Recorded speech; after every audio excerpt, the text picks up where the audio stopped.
जय हिंद साथियों, स्वागत है आप सभी का संपूर्ण जीके चैनल पर। साथियों, जैसा कि आप सभी को पता है कि हमारे इस चैनल के माध्यम से अभी बिहार एसएससी और बिहार दरोगा का बहुत ही अच्छे से तैयारी कराया जा रहा है। और देखिए, ये जो अभी बिहार एसएससी का ये अभी रुक्मणी पब्लिकेशन का हम लोग कई दिनों से सेट्स कर रहे हैं। हम लोगों ने अभी तक 7 सेट्स को पहले कंप्लीट कर लिया है, 7 सेट हम लोगों ने कंप्लीट कर लिया है। जो भी बच्चे नए हैं हमारे चैनल पर, तो वो चैनल के प्लेलिस्ट में जा करके सारा वीडियो अरेंज करके रखा गया है, उसे अच्छे से आप पढ़ें और अपनी तैयारी जीरो लेवल से और बहुत ही बेहतर तरीके से तैयारी करें और इस पर जॉब अपना प्राप्त कर ही दम लें। तो देखिए, आज का जो हमारा क्लास है वो है 8वां सेट है। और देखिए, 8वां जो सेट है ये हमारा पहले 8/12/2018 में फर्स्ट शिफ्ट में ये क्वेश्चन पूछा गया है बीएसएससी के एग्जाम में। कब पूछा गया है? तो आठवां महीना में 8 तारीख 12वां महीना 2018 में ये फर्स्ट शिफ्ट में ये जो क्वेश्चन है ये पूछे गए हैं। 8वां सेट आज का हमारा ये है। देखिए, तो चलिए आज का हम लोग अपना क्लास स्टार्ट करते हैं। तो देखिए, हमारा पहला क्वेश्चन कह रहा है कि वैश्विक शांति सूचकांक 2017 में भारत का स्थान है। तो कौन सा है भारत का स्थान? तो इसका राइट आंसर हो जाएगा 137वां स्थान है। देखिए, वैश्विक शांति सूचकांक 2017 में भारत का स्थान 135वां था और वैश्विक शांति सूचकांक 2018 में 136वां था। 2018 में कितना था भारत का स्थान? तो 136 था और 2019 में जो था भारत का स्थान वो था 163 नंबर पर था। आइए देखिए, अब अगला क्वेश्चन क्या कर रहा है हमारा। क्वेश्चन नंबर 5 कर रहा है कि इन ए फ्री स्टेट के लेखक हैं। तो इन ए फ्री स्टेट के कौन लेखक हैं? तो उसके लेखक हैं, हमारा राइट आंसर हो जाएगा V S. Naipaul. V S. Naipaul, option number B is the right answer. और देखिए कि इन ए फ्री टेस्ट के लिए इन्हें मान बुकर अवार्ड भी दिया गया था। कब दिया गया था? वी.एस. नायपॉल को कब अवार्ड दिया गया था? तो कौन सा अवार्ड दिया गया था? पहला नंबर ये क्वेश्चन बनता है कि इनको एक अवार्ड दिया गया था, वो कौन सा अवार्ड दिया गया था? तो वो था मान बुकर अवार्ड। और कब दिया गया था? तो 1971 में वी.एस. नायपॉल को मान बुकर अवार्ड दिया गया था। और देखिए कि वी.एस. नायपॉल भारतीय मूल के ब्रिटिश नागरिक हैं और वी.एस. नायपॉल जो है को साहित्य में नोबेल पुरस्कार 2001 में दिया गया था। 2001 में इन्हें नोबेल पुरस्कार भी दिया गया था साहित्य में। नेक्स्ट क्वेश्चन, मानव शरीर का समान तापमान क्या है? तो मानव शरीर का जो समान तापमान है वो होता है 98.6 degree F। Option number A is the right answer. और देखिए कि मानव शरीर का जो तापमान सेल्सियस में 36.9 डिग्री सेल्सियस होता है, ठीक है। और स्तनधारी जीवों में सबसे अधिक तापमान बकरी का होता है जो कि 39 डिग्री सेल्सियस होता है, ठीक है। इसे आप लोग जरूर याद रखिएगा। आगे देखिए, नेक्स्ट क्वेश्चन, अंगोला की राजधानी है। तो अंगोला की राजधानी क्या है? तो इसका सही आंसर हो जाएगा Luanda. Option number A is the right answer. देखिए, अंगोला की राजधानी लुआंडा है और जाम्बिया, जो कि जाम्बिया की राजधानी लुसाका है। ये जो लुसाका है ये जाम्बिया की राजधानी है। और देखिए इसमें क्या कर रहा है, किंगसासा किसकी राजधानी है? तो ये जो है कांगो का राजधानी है। और लास्ट हमारा बच रहा है मोनरोविया जो है वो लाइबेरिया का राजधानी है। नेक्स्ट क्वेश्चन देखिए, क्वेश्चन नंबर 11 का रहा है, वायु में प्रकाश का वेग सर्वाधिक होता है। तो वायु में जो प्रकाश का वेग होता है सर्वाधिक होता है, किसके कारण से होता है? तो लाल रंग के लिए होता है। Option number A is the right answer. और देखिए, लाल रंग का जो तरंग दैर्ध्य सर्वाधिक होता है और बैगनी रंग का तरंग दैर्ध्य सबसे कम होता है। ये भी आप लोग याद जरूर रखिएगा। नेक्स्ट क्वेश्चन, यदि किसी तार को खींचकर उसकी लंबाई दोगुनी कर दी जाए तो उसका प्रतिरोध प्रारंभिक प्रतिरोध का कितना हो जाएगा? तो इसका राइट आंसर हो जाएगा 4 गुना हो जाएगा। Option number B is the right answer. देखिए, किसी तार का प्रतिरोध उसकी लंबाई से समानुपाती होती है और अतः लंबाई दुगनी करने पर आयतन में परिवर्तन के कारण तार का जो प्रतिरोध होता है वो 4 गुना हो जाता है। आगे देखिए, नेक्स्ट क्वेश्चन, हल्दी के पौधे का खाने लायक हिस्सा कौन सा है? तो हल्दी के पौधे का जो खाने लायक हिस्सा होता है वह होता है प्रकंद। Option number B is the right answer. देखिए, जो प्रकंद है ये तना है, हल्दी का खाने का योग्य होता है। और जो देखिए इसका एक अगला पॉइंट क्या कहता है कि हल्दी, अदरक, केसर, आलू, प्याज, लहसुन ये सब इसके उदाहरण है। नेक्स्ट क्वेश्चन, फाइकोलॉजी में किसका अध्ययन किया जाता है? तो फाइकोलॉजी में किसका अध्ययन किया जाता है? तो वो शैवाल होता है। Option number A is the right answer. और शैवाल जो है वो स्वपोषी होती है और इसमें क्लोरोफिल भी पाया जाता है। शैवाल में क्लोरोफिल भी पाया जाता है। देखिए यहीं पर लिखा भी गया है। नेक्स्ट क्वेश्चन, हास्य गैस यानी कि लाफिंग गैस है, तो हास्य गैस क्या है? तो वो है N2O। Option number B is the right answer.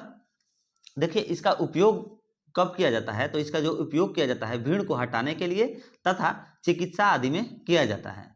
Next question, पानी को साफ करने के लिए डिसइंफेक्ट का प्रयोग किया जाता है, तो इसका राइट आंसर हो जाएगा क्या चीज़ का प्रयोग किया जाता है? तो किया जाता है ब्लीचिंग पाउडर का। पानी को साफ करने के लिए ब्लीचिंग पाउडर का प्रयोग किया जाता है। और देखिए ब्लीचिंग पाउडर का जो अणुसूत्र होता है वो होता है CaOCl2। इसे आप लोग याद रखिएगा, ब्लीचिंग पाउडर का ये अणुसूत्र है। और ब्लीचिंग पाउडर को विरंजन चूर्ण भी कहते हैं। नेक्स्ट क्वेश्चन देखिए, पॉलीथीन इनमें से किसको पोलिमराइज करके बनता है? पॉलीथीन जो है इनमें से किसको पोलिमराइज करके बनता है? तो इसका राइट आंसर हो जाएगा C2H2। Option number C2H4। Option number A is the right answer.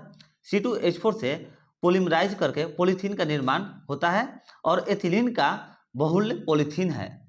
Ethylene का जो बहुल्य होता है वो पॉलीथीन ही होता है। इसे भी आप लोग जरूर याद रखिएगा। नेक्स्ट क्वेश्चन देखिए, शिक्षा का अधिकार अधिनियम 2009 लागू की गई।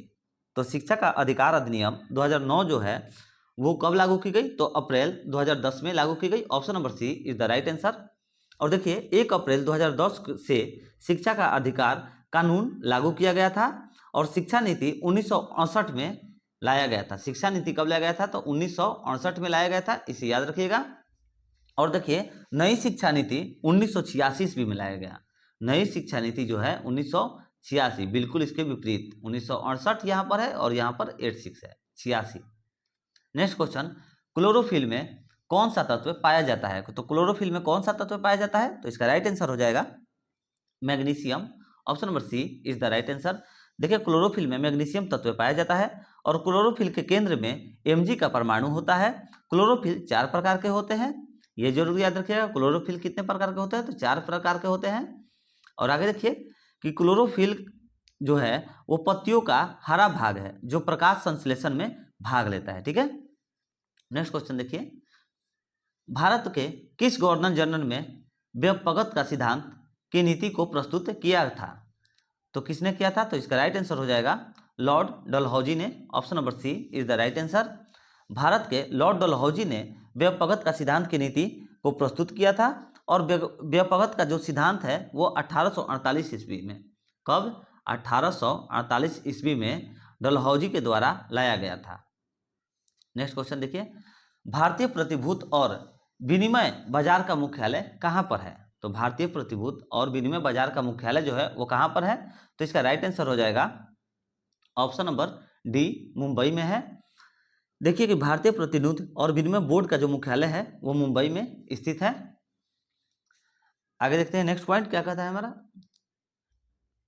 अगला क्वेश्चन, बिहार में जल मंदिर कहाँ अवस्थित है? तो बिहार में जल मंदिर जो है वो पावापुरी में अवस्थित है। Option number D is the right answer. और देखिए पावापुरी में जल मंदिर जो है वो जैन धर्म का तीर्थ स्थल है। ये जो जल मंदिर है पावापुरी में ये किस लिए, क्या चीज का स्थल है? तो ये जैन धर्म का तीर्थ स्थल है। नेक्स्ट क्वेश्चन, किस राज्य में जेमू ग्लेशियर अवस्थित है? तो किस राज्य में जेमू ग्लेशियर अवस्थित है? तो इसका सही आंसर हो जाएगा ऑप्शन नंबर ए, सिक्किम राज्य में जेमू ग्लेशियर जो है अवस्थित है। और देखिए कंचनजंगा पर्वत शिखर से जेमू ग्लेशियर शब्द है और भारत में सबसे ऊंचा जो पर्वत होता है वो शिखर कंचनजंगा है। नेक्स्ट क्वेश्चन, कानून द्वारा स्थापित प्रक्रिया लाया गया है। तो कानून द्वारा जो स्थापित प्रक्रिया है वो लाया गया है। तो इसका राइट आंसर हो जाएगा जापान के संविधान से। Option number B is the right answer. Japan के संविधान से कानून द्वारा स्थापित प्रक्रिया को लाया गया है।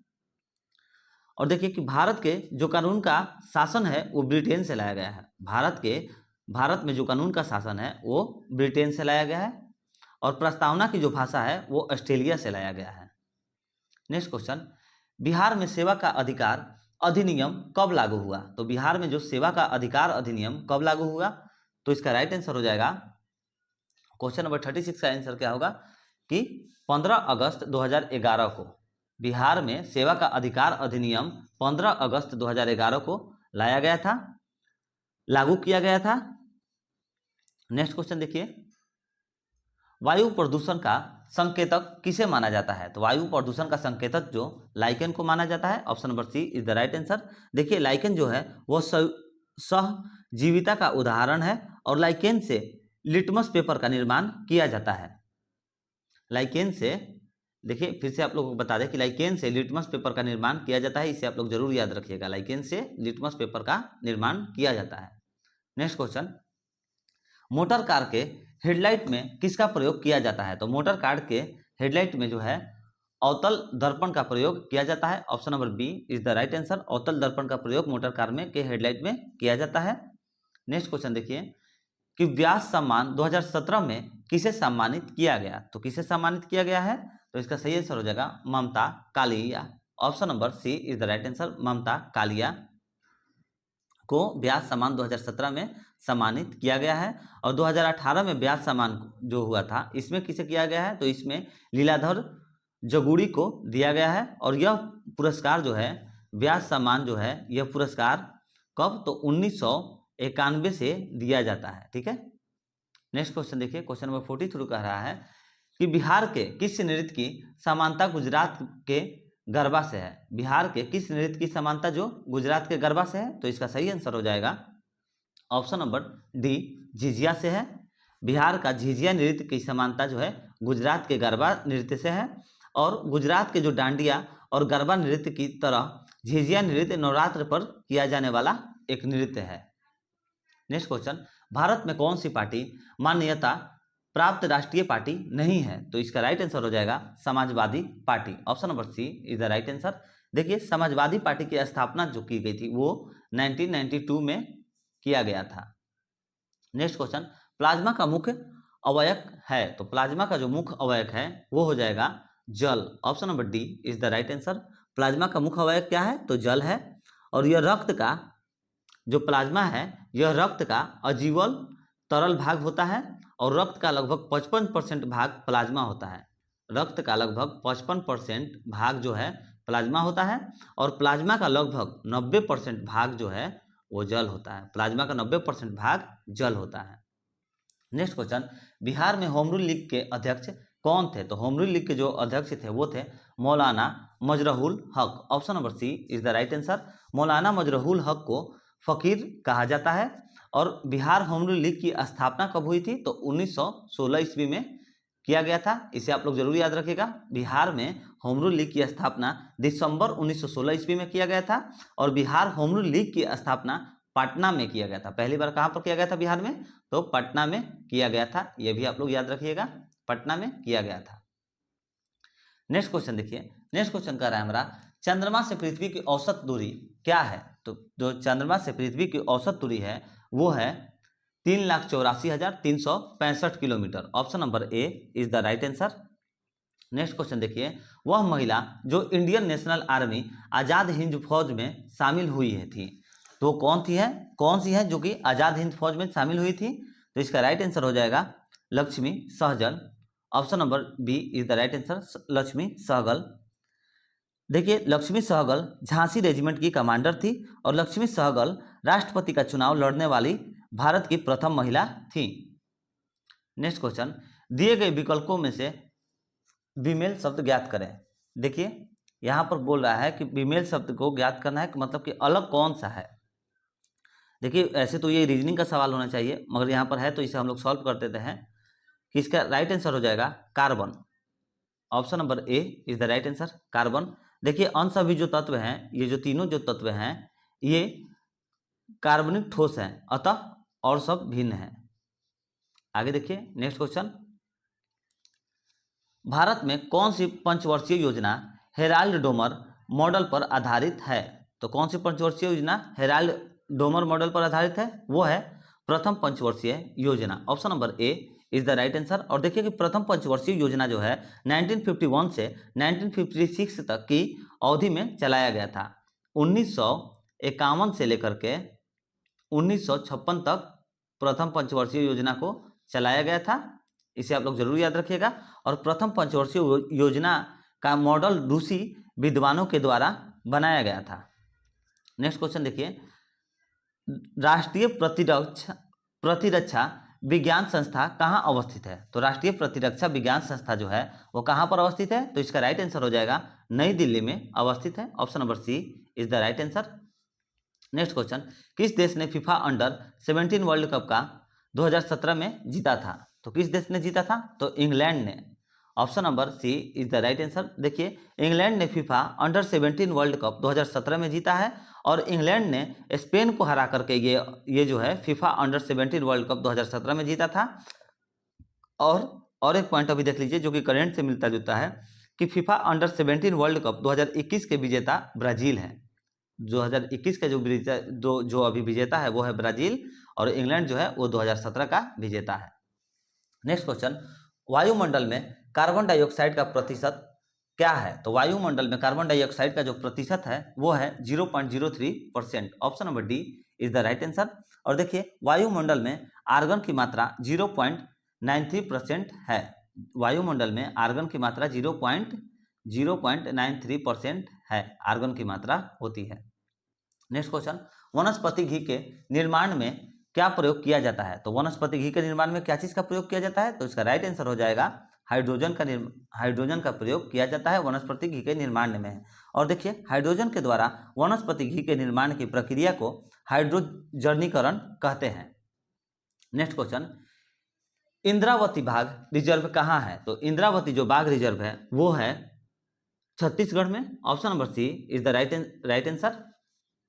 Next question, the inheritance of loss नामक पुस्तक के लेखक हैं? तो इसके जो लेखक हैं वो हैं हमारे Kiran Desai. Option number C is the right answer.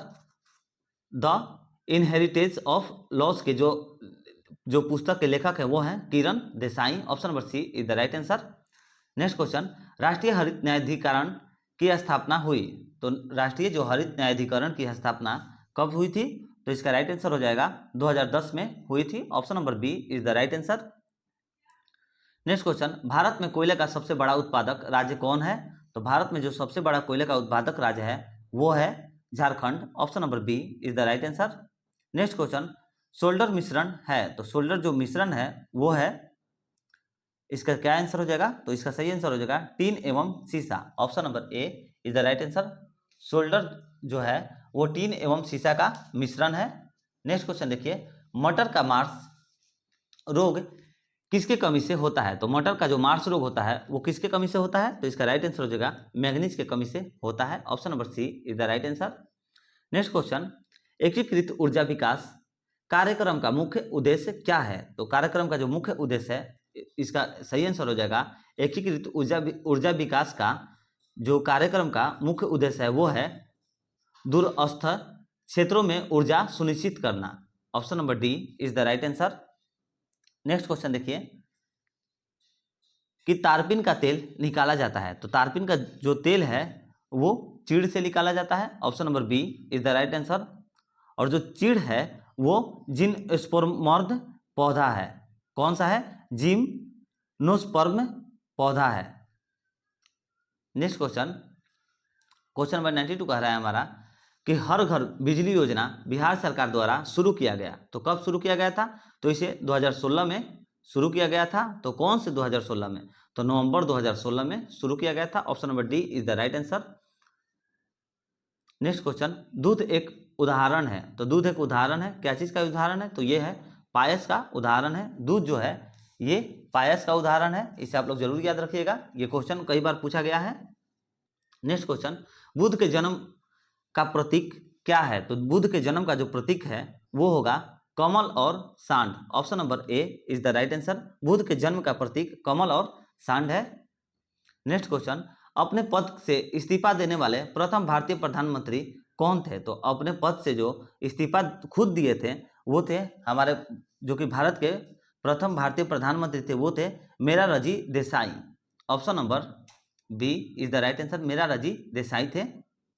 Next question, 73वां संविधान संशोधन विधेयक 1992 कब लागू किया गया?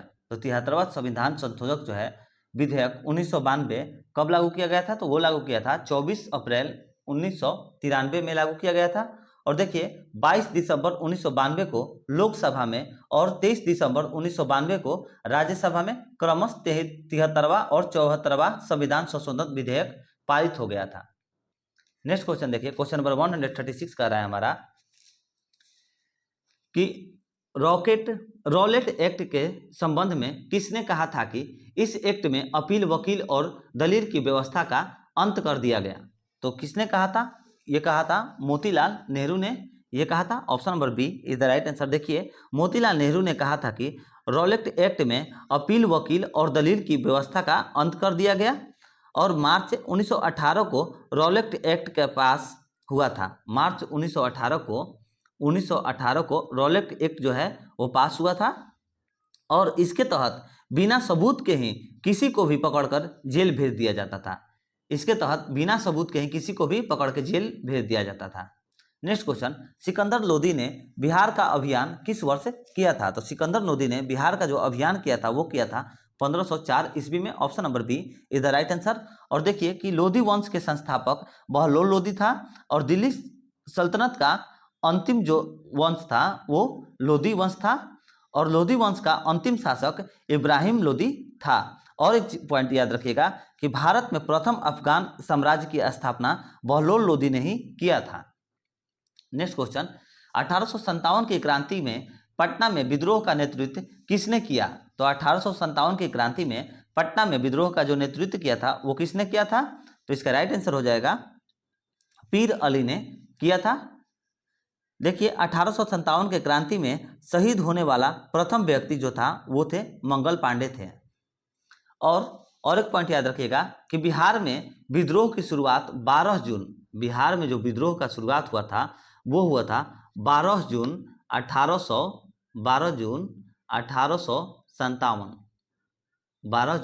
1857 का रोहिणी गांव देवघर से हुआ था। बिहार में विद्रोह की जो शुरुआत हुई थी वो 12 जून 1857 को रोहिणी गांव जो कि देवघर में है वहां से शुरुआत हुआ था। और 1857 के विद्रोह के शहीद होने वाला अंतिम नायक जो था वो था तात्या टोपे। नेक्स्ट क्वेश्चन देखिए, वेनेजुएला के घास के मैदान को क्या कहते हैं? तो वेनेजुएला के घास के मैदान को कहते हैं Llanos. Option number D is the right answer, Llanos कहते हैं उसे। Next question, Akhil Bharatiya trade union federation की स्थापना कब हुई? तो Akhil Bharatiya trade union federation की स्थापना जो है 1929 में हुई थी। Option number C is the right answer. और देखिए कि 1929 में NM जोशी ने Akhil Bharatiya trade union federation की स्थापना किया था। और all India trade union Congress की जो स्थापना है 1920 ईस्वी में बॉम्बे में किया गया था और इसका प्रथम अध्यक्ष जो थे वो लाला लाजपत राय को बनाया गया था। नेक्स्ट क्वेश्चन देखिए, क्वेश्चन नंबर 141 कह रहा है कि राजम नामा किसका फारसी अनुवाद है? तो ये किसका फारसी अनुवाद है? तो ये जो है महाभारत का फारसी अनुवाद है। Option number C is the right answer. और देखिए कि महाभारत और रामायण भारत के दो प्राचीन महाकाव्य हैं। महाभारत और रामायण भारत के दो प्राचीन महाकाव्य हैं और सबसे बड़ा जो महाकाव्य है वो है महाभारत, जो कि विश्व का सबसे बड़ा महाकाव्य है। महाभारत जो है वो विश्व का सबसे बड़ा महाकाव्य है। और महाभारत के जो रचयिता थे वो महाभारत को किसने लिखा था? तो वो थे वेद व्यास। और रामायण वाल्मीकि के जो रामायण है वो वाल्मीकि के द्वारा लिखी गई थी। नेक्स्ट क्वेश्चन देखिए कि भारत में नियंत्रक सह महालेखा परीक्षक का कार्यकाल होता है तो कितने वर्षों का होता है? यह होता है 6 वर्षों का। भारत में नियंत्रक जो सह महालेखा परीक्षक का कार्यकाल 6 वर्षों का होता है। नेक्स्ट क्वेश्चन देखिए कि धूपगढ़ किस पर्वत क्षेत्र की सर्वोच्च चोटी है? तो धूपगढ़ जो है वो किस पर्वत क्षेत्र की सर्वोच्च चोटी है? तो इसका राइट आंसर हो जाएगा सतपुड़ा की है। सतपुड़ा जो कि मध्य प्रदेश में है। Option number D is the right answer. और देखिए यह जो है महादेव पर्वत पर स्थित है। यह जो है धूपगढ़ यह महादेव पर्वत पर स्थित है। और सतपुड़ा का पहाड़ जो है ज्वालामुखी चट्टानों से बनी हुई है। सतपुड़ा का जो पहाड़ है वो ज्वालामुखी के चट्टानों से बनी हुई है। नेक्स्ट क्वेश्चन देखिए, बोकारो स्टील लिमिटेड किसकी मदद से संस्थापित हुआ? तो बोकारो स्टील लिमिटेड जो है वो किसकी मदद से संस्थापित हुआ था? तो इसका राइट आंसर हो जाएगा सोवियत संघ। Option number B is the right answer, Soviet संघ, जो कि रूस के मदद से, ये रूस में है, रूस की मदद से संस्थापित हुआ था। और देखिए कि यह भारत का सबसे बड़ा आयरन स्टील कंपनी भी है। बोकारो स्टील लिमिटेड जो है वो भारत का सबसे बड़ा आयरन स्टील कंपनी है। नेक्स्ट क्वेश्चन क्या कर रहा है हमारा? क्वेश्चन नंबर 145 कर रहा है कि दादा भाई नौरोजी ने ब्रिटिश सरकार के द्वारा भारत से धन के निष्कासन की नीति की व्यवस्था निम्नलिखित किस पुस्तक में की थी? तो इसका राइट आंसर हो जाएगा किस पुस्तक में की थी? तो इसका सही आंसर हो जाएगा poverty and un British rule.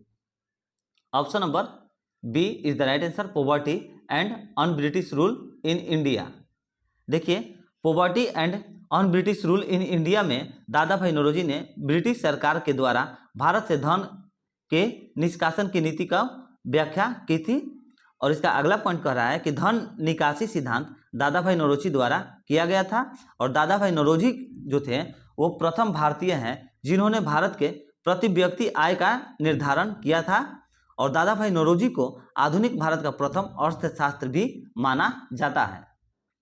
Next question कर रहा है हमारा क्वेश्चन नंबर 146 कि अस्पृश्यता के अंत संबंधी उपबंध भारतीय संविधान के किस अनुच्छेद में किए गए हैं? तो इसका राइट आंसर हो जाएगा अनुच्छेद 17। Option number B, option number C is the right answer, अनुच्छेद 17। आगे देखिए नेक्स्ट क्वेश्चन, शाहनामा की रचना किसने की थी? तो जो शाहनामा की रचना किसने की थी? तो इसका राइट आंसर हो जाएगा Firdausi. Option number B is the right answer. Shahnama की जो रचना है वो फिरदौसी ने की थी। और देखिए इस किताब को तहकीक ए हिंद भारत की खोज के नाम से भी जाना जाता है। और अमीर खुसरो को तूतीय हिंद भारत का तोता भी कहा जाता है। अमीर खुसरो को, देखिए ये जो अमीर खुसरो है इसको भारत का तोता यानी कि तूतीय हिंद भी कहा जाता है। और तबला तथा सितार के आविष्कार का श्रेय इन्हीं को दिया जाता है। नेक्स्ट क्वेश्चन देखिए, नील आंदोलन कहाँ चलाया गया था? तो नील आंदोलन जो चलाया गया था वो बंगाल में चलाया गया था। Option number A is the right answer. और नील आंदोलन जो है 1859 से 1860 के आसपास में चलाया गया था। और देखिए इस आंदोलन के नेता जो थे वो दिगंबर बिश्वास और विष्णु विश्वास थे। नेक्स्ट क्वेश्चन देखिए, उत्तर कोरिया तथा दक्षिण कोरिया के बीच सीमा रेखा को क्या कहते हैं? तो उत्तर कोरिया तथा दक्षिण कोरिया के बीच को सीमा रेखा को कहते हैं 38वीं समांतर रेखा। Option number C is the right answer. देखिए रेड क्लिफ रेखा भारत और पाकिस्तान के बीच में जो कि 1947 के बीच है। और डुरंड रेखा जो है वो पाकिस्तान और अफगानिस्तान के बीच में रेखा है। नेक्स्ट क्वेश्चन कर रहा है क्वेश्चन नंबर 150 कह रहा है हमारा कि किस वर्ष में सुभाष चंद्र बोस ने भारतीय राष्ट्रीय सेना का नेतृत्व किया था? तो इसका राइट आंसर हो जाएगा ऑप्शन नंबर बी 1943 में किया था। 1943 में सुभाष चंद्र बोस ने भारतीय राष्ट्रीय सेना को नेतृत्व प्रदान किया था। और जुलाई 1943 ईस्वी में आज़ाद हिंद फौज का सुपर कमांडर सुभाष चंद्र बोस को बनाया गया था। देखिए साथियों, तो ये था हमारा आज का जो सेट नंबर है, सेट नंबर 8 है शायद, जहाँ तक हमको ध्यान है कि सेट नंबर 8 है। ये था आज का हमारा क्लास। और आगे के क्लास में हम लोग अगले सेट्स को कवर कर लेंगे।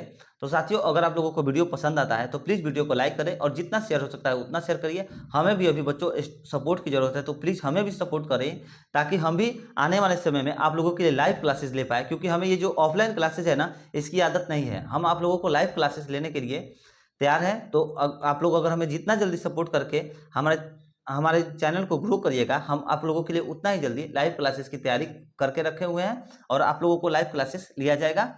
तो चलिए मिलते हैं नेक्स्ट वीडियो में। अगर दोस्तों आप लोगों ने चैनल को सब्सक्राइब नहीं किया है तो इसे प्लीज़ सब्सक्राइब कर लीजिए और बेल आइकन जरूर दबाइएगा ताकि आने वाली हर वीडियो आप लोगों तक पहुँच सके। तो चलिए मिलते हैं नेक्स्ट वीडियो में। जय हिंद, जय भारत।